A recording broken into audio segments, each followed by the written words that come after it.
tout ce que je suis dans une infinie douceur.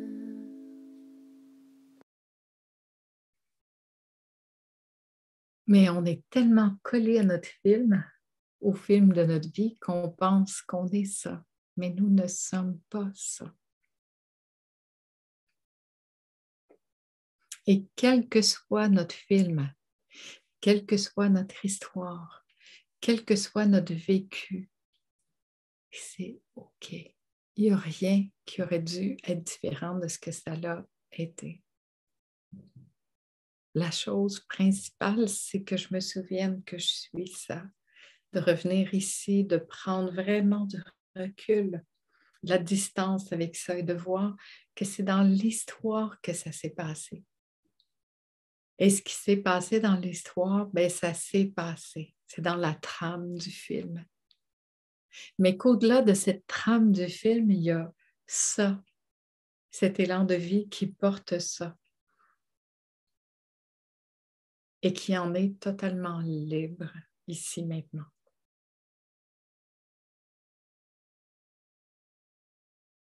Ce qui fait qu'on s'accroche à ça souvent, c'est l'idée que ça n'aurait pas dû arriver, que ça l'aurait dû être autrement, que ça n'aurait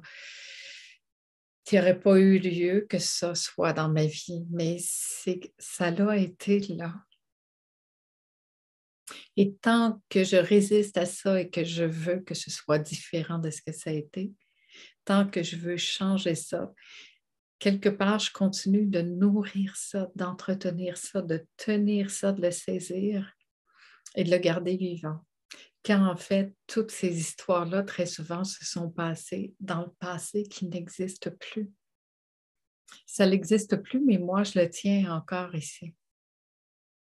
Et ça demande d'ouvrir la main. Ouvrir la main, de lâcher l'histoire, de revenir ici et de constater que j'en suis libre, ici, maintenant. À moins que je ressaisisse à nouveau. On parle d'instant présent, on parle d'éveil, on parle de plein de choses, de beaux concepts. Mais là, ce que je parle, c'est de la réalité de l'instant. Là, on n'est plus dans un concept, mais vraiment dans cet instant de ce qui est. Et quand je reviens ici, dans cet instant, le seul qui soit ici maintenant, l'instant lui-même est complet. Il n'y a rien d'autre qui existe.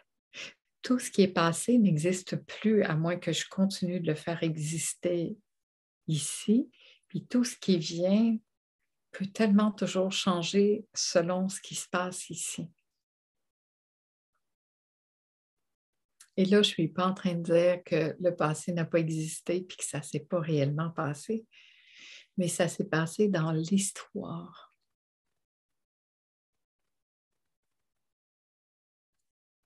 Et c'est passé, je n'y peux plus rien. Comment ici, maintenant, je peux m'occuper de ça dans cette clarté d'ici, maintenant.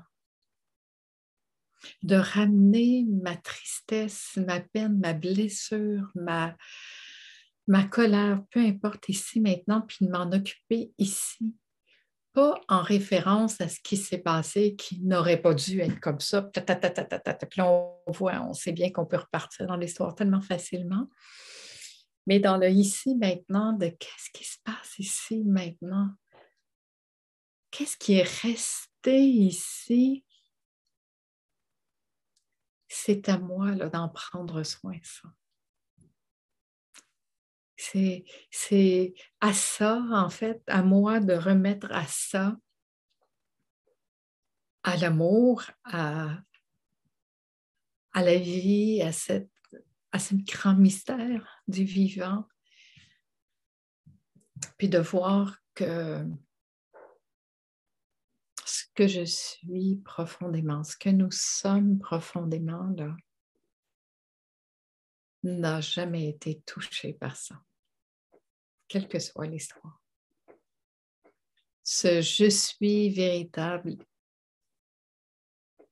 est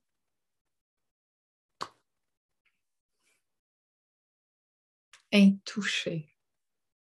Parce que ça, cet amour, ce vivant pur, c'est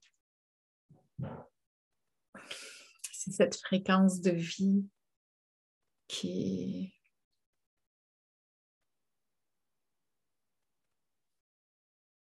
est libre de tout ça. Je ne sais pas, il n'y a pas de mots pour...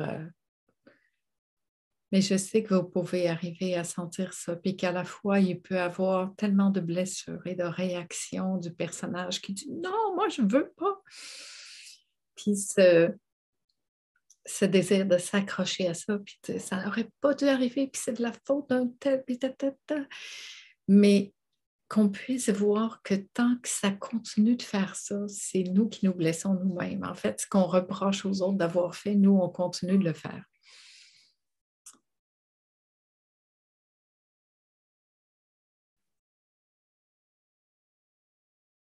Et c'est vrai que quand on revient à cette notion du film, on va voir des films comme ça où il s'est passé toutes sortes d'histoires, puis on sait bien que c'est un film, puis qu'on va sortir de là, puis notre vie va reprendre parce que le film est fini, puis c'est tout comme un rêve. Mais quand ça arrive à notre vie personnelle, on l'a tellement collé ici, proche, qu'on a ce manque de perspective de voir cet espace-là. Ça ne change rien, mais ça change tout. Parce que dans une version, on est coincé, blessé, puis dans l'autre version, on a de l'amour et de la compassion pour tout ça. Puis on peut en être libre. C'est dans le film que ça s'est passé. C'est un peu comme la fin de vie. J'ai accompagné des personnes en fin de vie, puis c'est ça que j'ai rencontré à ces moments-là. Des personnes qui ont eu des revendications toute leur vie, des peurs, des histoires, des jugements. Et quand ce moment arrive de la fin de vie, c'est comme tout ça lâche. Et on voit à cet instant précis comment c'est que l'amour qui reste, en fait. C'est comme si le film y tombait, puis que là, on réalisait véritablement que c'était juste un film. Puis que tout à coup, cette liberté-là arrive, puis c'est juste... mais je pense qu'il faut l'avoir vécu, ça. Mais je sais qu'il y a beaucoup de gens qui ont vécu ça avec un proche ou avec... de voir ce moment où tout bascule, en fait. Tout lâche. Toutes les revendications, les choses qui étaient super importantes dans notre vie, ça... Pouf.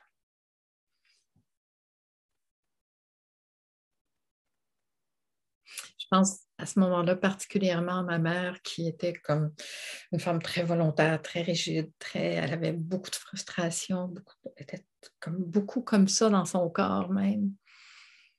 Et ce moment de fin de vie avec elle, c'était juste comme tellement un cadeau, là, où peu à peu, on voyait tout ça lâcher. Puis à la fin, comme presque un sourire. Et je revois encore ma sœur qui dit « Mais elle n'est pas morte, on dirait qu'elle sourit. » tu sais. Mais c'est ça. Ce moment où tout est lâché. Et tout à coup, on voit que, en fait, il n'y a que la vie. Il n'y a que ce vivant qui est là. On n'a pas besoin d'attendre son atelier de mort pour faire ça. Pour voir que la vie, elle est libre de ça maintenant. et qu'on n'a pas besoin de garder ce bagage avec nous si tendu, si serré. Est-ce qu'on peut tout de suite avoir accès à cet espace qui est libre de ça? Ça ne veut pas dire qu'on cautionne ça, qu'on encourage ça ou que c'est même plus ça. C'est juste que on dirait que la vision de la vie du monde, quand on est malade, ça fait pareil aussi quand on vit des moments importants dans nos vies. C'est comme on fait juste s'abandonner là, puis dire, ben, est-ce qu'on peut garder cet espace-là maintenant, là, tel que nous sommes, puis dire, est-ce que c'est si important que ça?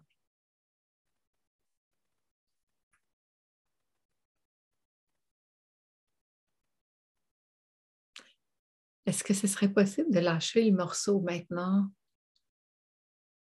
puis de voir qu'à l'instant, je peux en être libre en tout cas.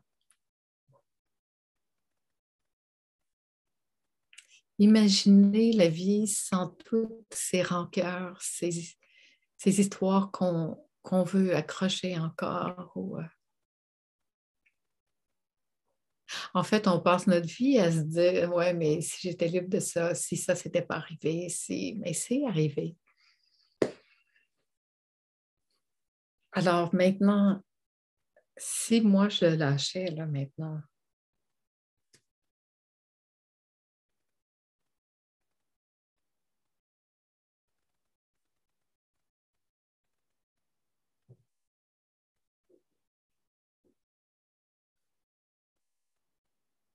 tout ça, c'est parti d'une réflexion sur la dépendance. Hein?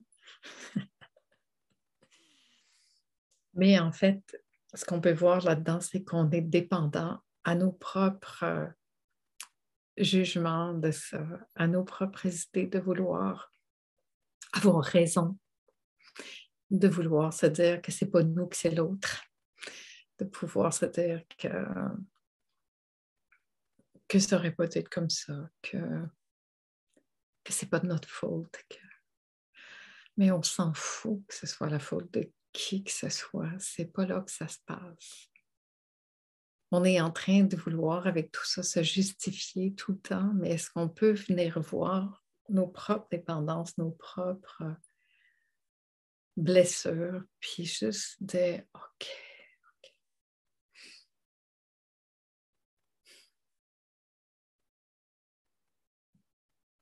Est-ce que je peux être libre de ça maintenant? C'est tout.